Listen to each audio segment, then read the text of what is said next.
la gente en este tipo de actos, porque, bueno, normalmente cuando nos convocan a un acto de vamos a hablar sobre el Tratado de Burundi, a nadie se le ocurre venir a escucharlo, ¿no? Por lo tanto, el Tratado Transatlántico de por sí ya tendrá algún tipo de significación. Yo creo que España sí que tiene una posición muy activa. Por ejemplo, me ha motivado mucho escuchar a Lola lo que ha contado, porque justamente antes de ayer, con el discurso del nuevo jefe de Estado, Felipe VI, ante el cuerpo diplomático, nuestro insigne estadista habló durante más de un minuto sobre el Tratado Transatlántico.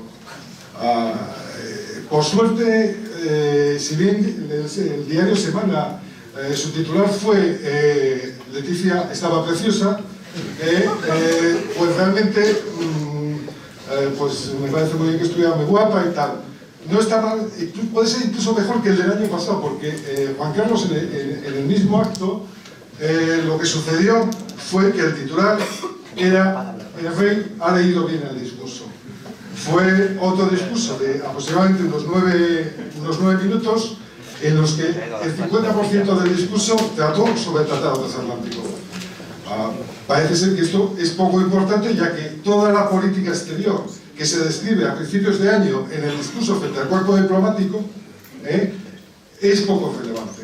En este caso, este año en concreto, si veis las imágenes, bueno, si os molestáis y vais a la página de la Casa Real en YouTube, veis el vídeo, cuando se habla del Tratado Transatlántico se enfoca al embajador de Estados Unidos. Bueno, ya eso me provoca cierta duda, ¿no? Es decir, bueno, esto tiene que tener un poquito de enjundia, debe ser algo más o menos importante, ¿no? Y mi llegada al Tratado Transatlántico fue absolutamente casual, puesto que un amigo me dijo que leyera sobre el Tratado Transpacífico, que había sacado una documentación a Wikileaks, y leí el Transpacífico y dije, esto es un robo a mano armada. Yo en los minutos que tengo voy a intentaros dar algunos ejemplos para que veáis que sí que hay elementos reales que ya de alguna manera nos están afectando, porque parece que hablamos del ISDS como si fuera a venir. Parece que hablamos de ciertos cambios de normativa como si fuera a venir, pero algunos ya están viniendo. De hecho, aunque no lo sepamos, por ejemplo, el ISDS ya es un hecho en España. Os voy a contar, en tiempos de Felipe González, España firmó un tratado en el que admitía este mecanismo dentro de los tratados bilaterales. De tal manera que en el conjunto incluso de la Unión Europea hay más de 3.000 tratados bilaterales en el que el mecanismo ISDS forma parte del acuerdo comercial. España, como suele ser habitual, tiene el grandísimo honor de ser de los países más demandados y más demandantes.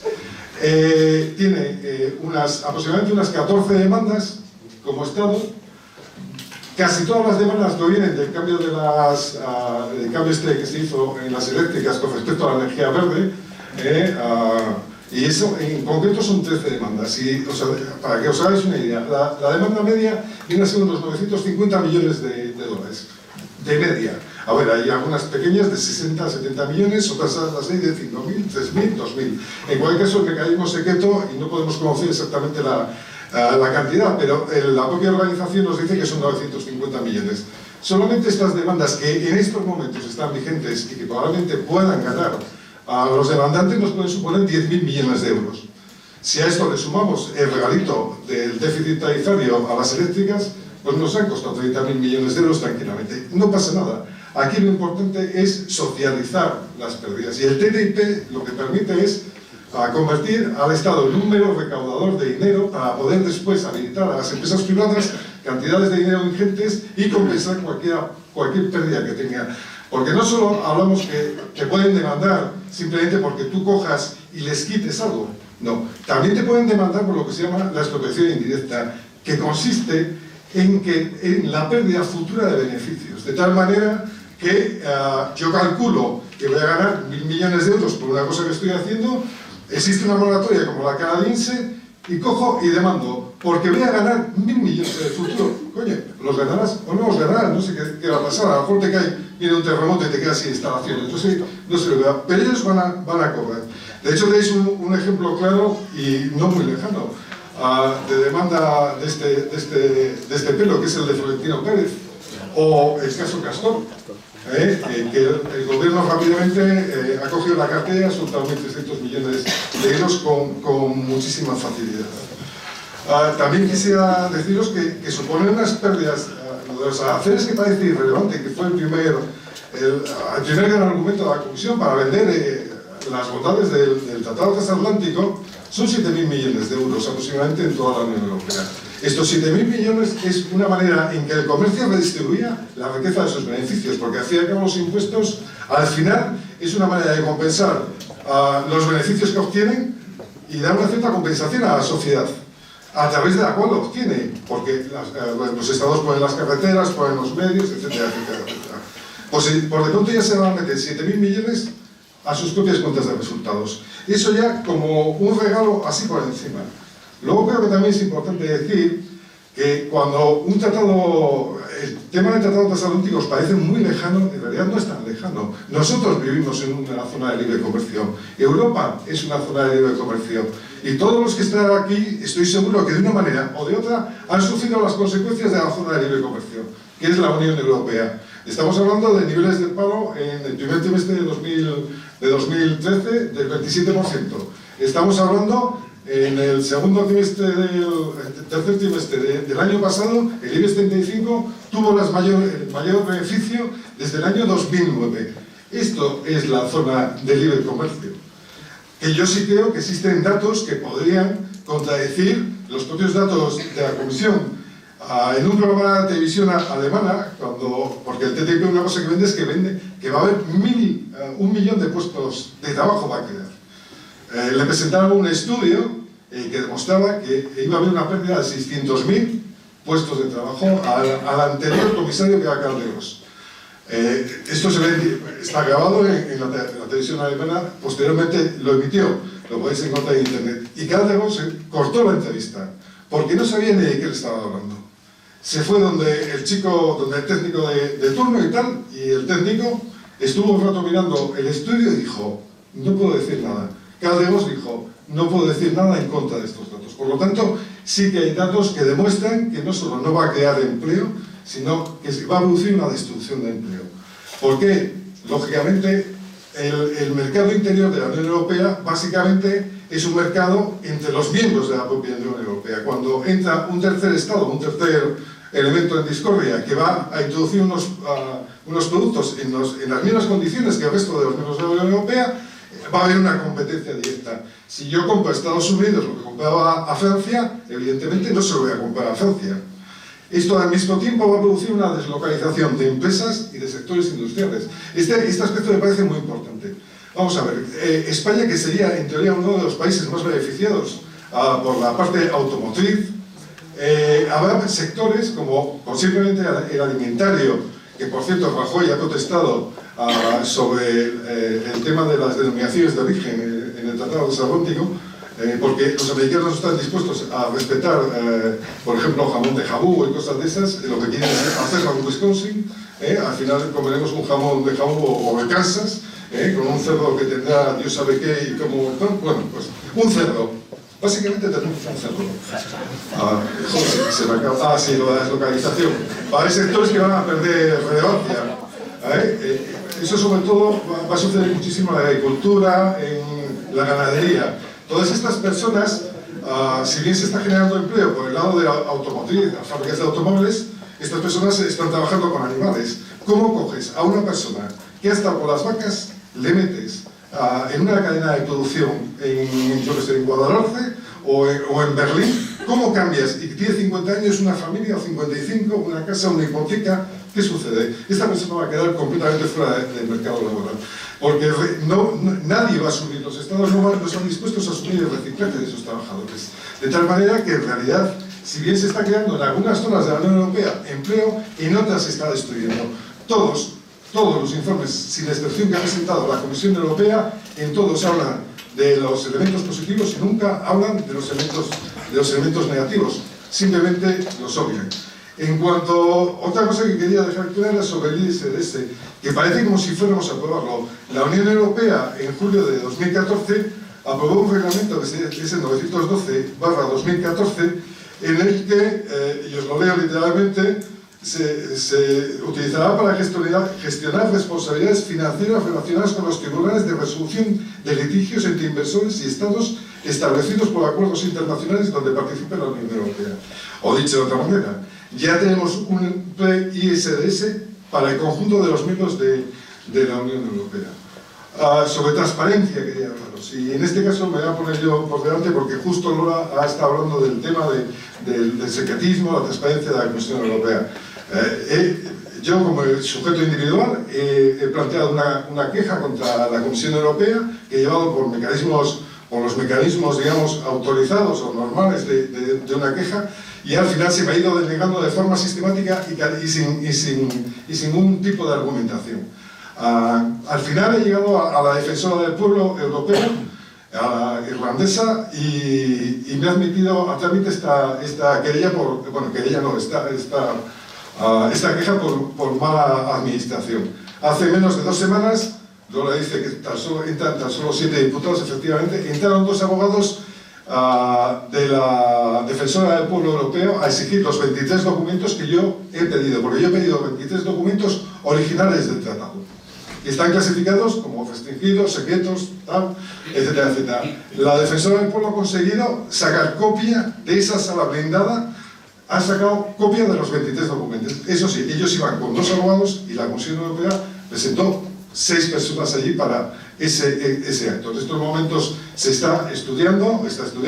El día 31 de enero es el plazo máximo que tiene la Comisión para responderme el por qué me ha denegado los documentos. Yo tengo, precisamente, mi base argumental es de una liberal que presentó una querella por otro tema, pero que ganó en el Tribunal Europeo de Justicia, y estoy pendiente. Por lo tanto, yo, que soy un filósofo, como me han presentado, o sea, licenciado en filosofía, que no soy nadie, puedo obligar a la Comisión a que me presente un informe y explicarme por qué me deniega los documentos. Si yo puedo hacerlo, ¿por qué no podéis hacerlo vosotros? La información, una parte, está ahí, y podéis encontrarla a través de las redes, pero sobre todo hay mucha gente que no tiene acceso a Internet, y sería muy importante que a través vuestro tuvieran conocimiento, porque solo se informan a través de los medios convencionales de comunicación de masas, la televisión, la sexta, Sálvame, que es otro elemento, el hermano VIP. Entonces hay que intentar romper un poco esa dinámica e intentar que la gente sea consciente, porque te va a afectar al día a día, que no te quepa la menor duda.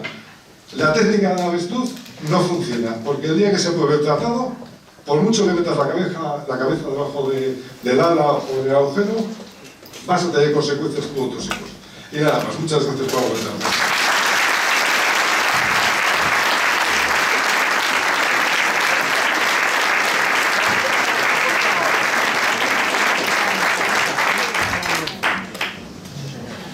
Tenía aquí una lista de 4 páginas de preguntas, pero me voy a conformar con una.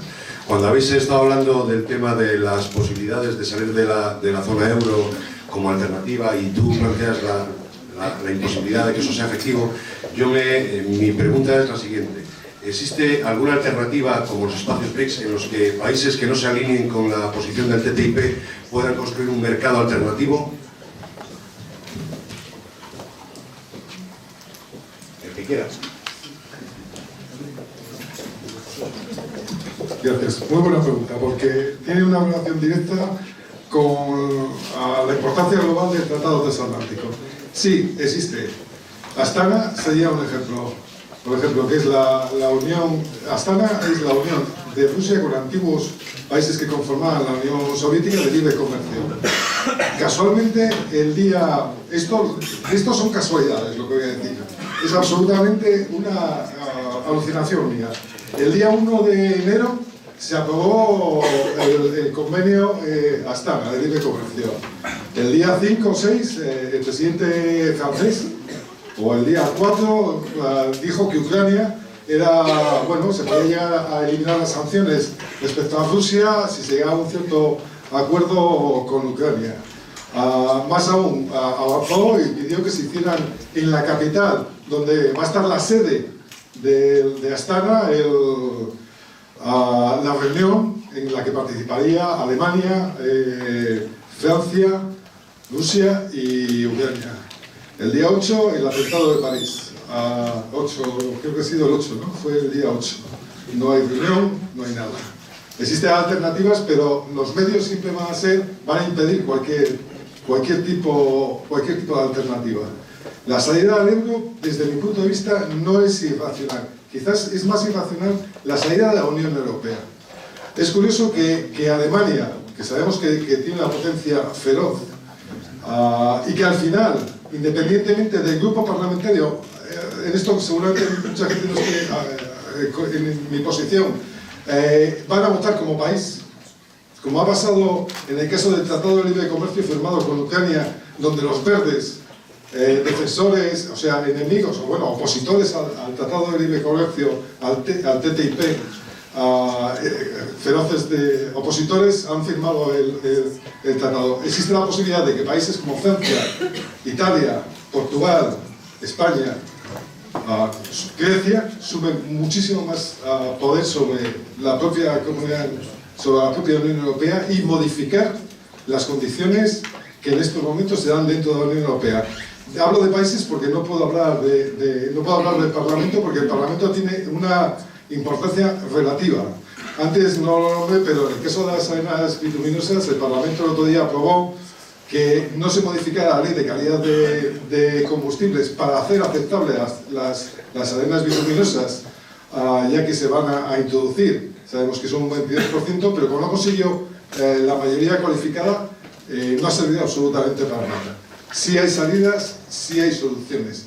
Y añadir otra cosa, no solo debemos estar pendientes de la Comisión Europea, también hay otros organismos. La Defensora del Pueblo Europeo realizó también una consulta en la que participaron muchos menos, pero fueron en torno a 6.000 respuestas sobre transparencia. También es muy importante. Yo os recomiendo que os informéis de lo que sucede en el Parlamento Europeo, porque Europa no está tan lejos. Los Pirineos no rompen nuestra pertenencia a Europa. Nosotros somos parte de Europa, excepto que nos casquen por los Pirineos y rompan el tema. Pero de momento estamos en Europa y es importante que os informéis. Hay muchos medios que informan de esto. Yo os recomiendo, por ejemplo, una página que se llama EU Watch, que se dice en inglés, vamos, donde no solo veis todo lo que pasa por el Parlamento Europeo, la Comisión Europea, etcétera, etcétera, sino que además podéis analizar en esa página lo que hace cada parlamentario, lo que propone, cuánto trabaja, cuánto no trabaja, si es un sinvergüenza, si no es un sinvergüenza, vamos, tenéis todo tipo de información. Y la información al final es poder. Por lo tanto, siempre hay alternativas a lo que ellos nos proponen, porque nosotros somos la alternativa, de alguna manera. Hola, buenas. Mi pregunta va sobre los ISDS, porque yo entiendo que la Unión Europea y el Tratado de Lisboa, etcétera, ya tienen cláusulas de protección de las inversiones privadas, dado el carácter neoliberal que tiene. Entonces, mi duda es si los ISDS son legales, si no están contraviniendo alguna otra normativa de la Unión Europea, y por qué unos estados que tienen unos sistemas judiciales ya consolidados tienen que recurrir a arbitrajes extrajudiciales.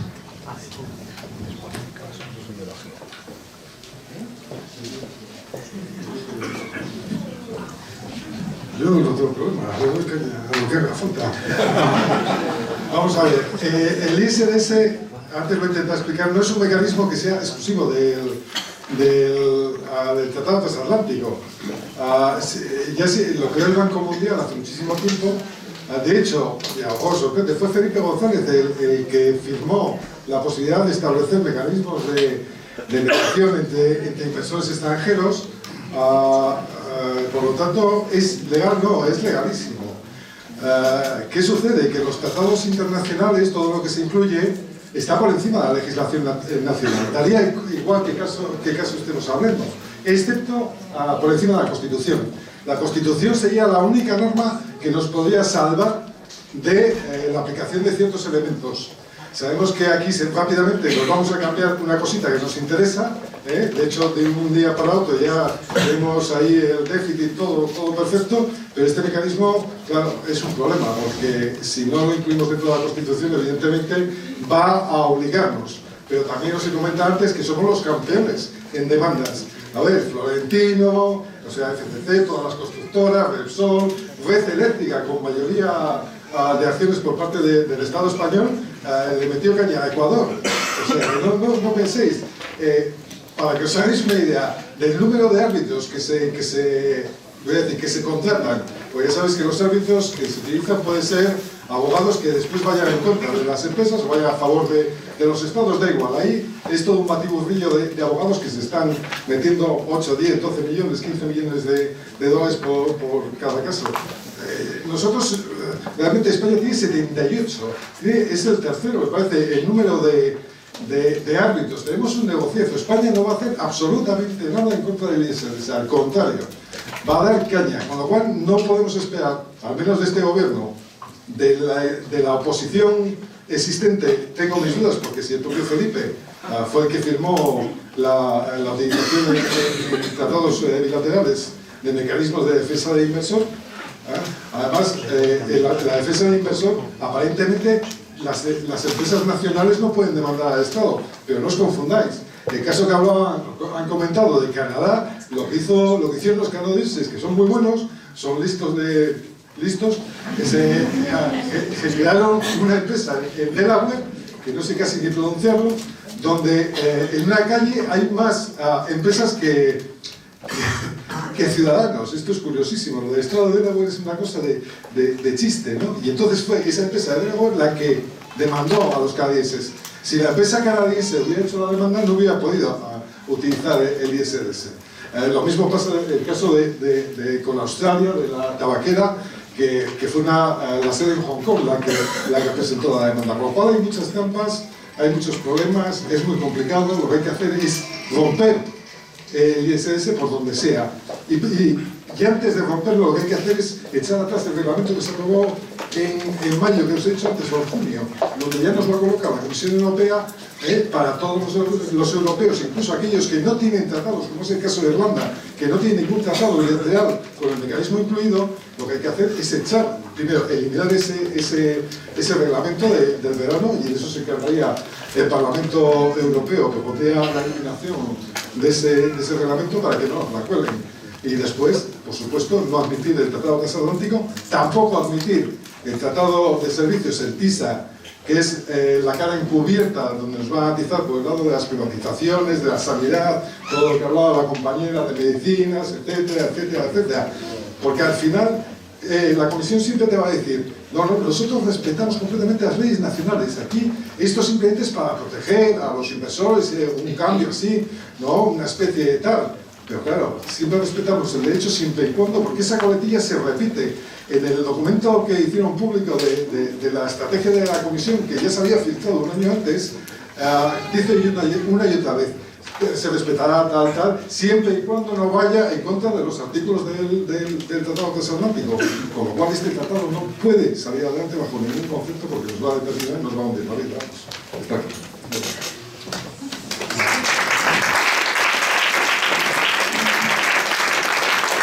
Me ha pasado el micrófono, se ve que es vecino. Yo sí tenía lo estaba pensando y estaba evaluando todo lo que estaba escuchando.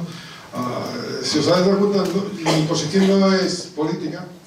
Sí, evidentemente sí que tomo partido, ¿no? Pero no, digamos que no sobre uno en concreto, ¿no? Para mí, el problema del crecimiento, se está hablando de las multinacionales, pero para mí el problema del crecimiento está en la banca, en el sistema financiero. Me voy a explicar, no quería entrar porque esto es muy complicado, pero voy a hacer un simple sospecho. El dinero no existe. Por si acaso no os ha quedado claro. El dinero, lo voy a repetir, no existe. Son meros apuntes contables. Esto no lo digo yo porque esté flipado y porque esté encantado con todos estos compañeros que tengo aquí, sino porque el Banco de Inglaterra ya nos lo dijo. Ya lo sabíamos, pero nos lo dijo. Parece que necesitamos que alguien nos lo diga. Son meros apuntes contables. ¿Qué supone esto?